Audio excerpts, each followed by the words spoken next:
Get ready for the dictation. Dictation will start in 5 seconds.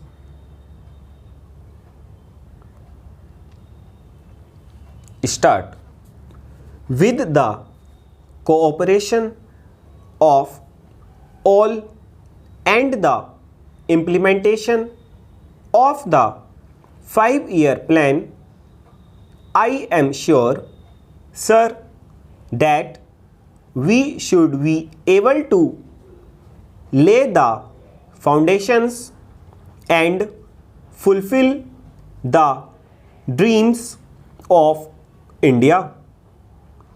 It is indeed encouraging to know from the finance minister that there is a tendency of lowering food prices all over the world, and in that case the prices in our country too would be lowered.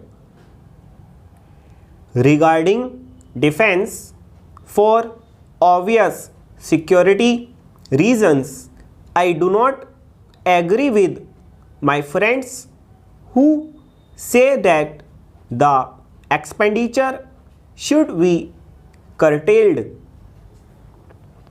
It is not advisable to take any undue risk and slacken the defense arrangements. Indeed, defense is one of our valuable assets, although strange to say there seems to be adverse opinion in some quarters. I agree with what General Cariappa once said, that God and army are remembered only when there is trouble. The army consists of the most disciplined and loyal set of young men. It would not be proper to effect economy in the pay of these brave officers, as it would not be an incentive for the right type of young men to join the army, and it would become ineffective and inefficient. I believe already officers who were drawing rupees 1400 as their pay are now getting only rupees 700 and about rupees 100 as allowances. That is, they are getting about half of what they were getting before.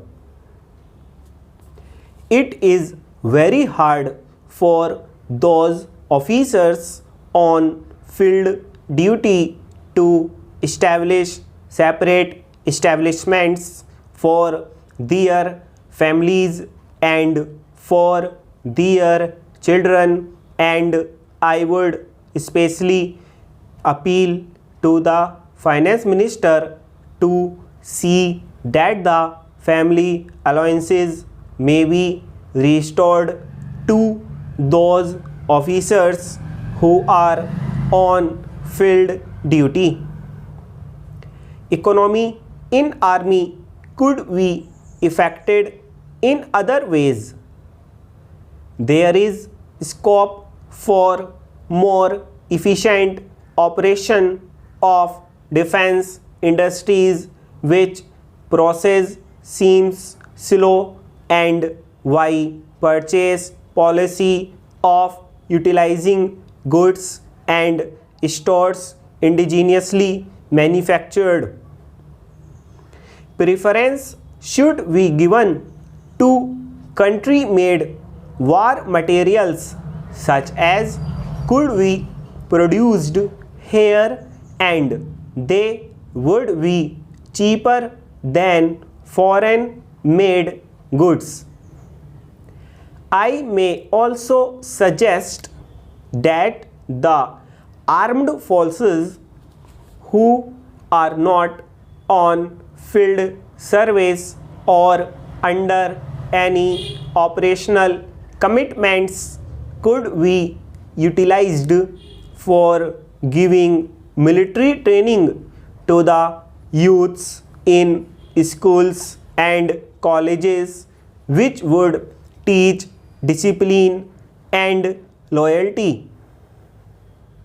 The university authorities should make military training as part of their compulsory education, just as they have adopted social, domestic, and political sciences. The National Cadet Corps is already inculcating military training in some universities such as Bombay and Calcutta. But if military training is made compulsory for our university students, it will go a long way. Stop.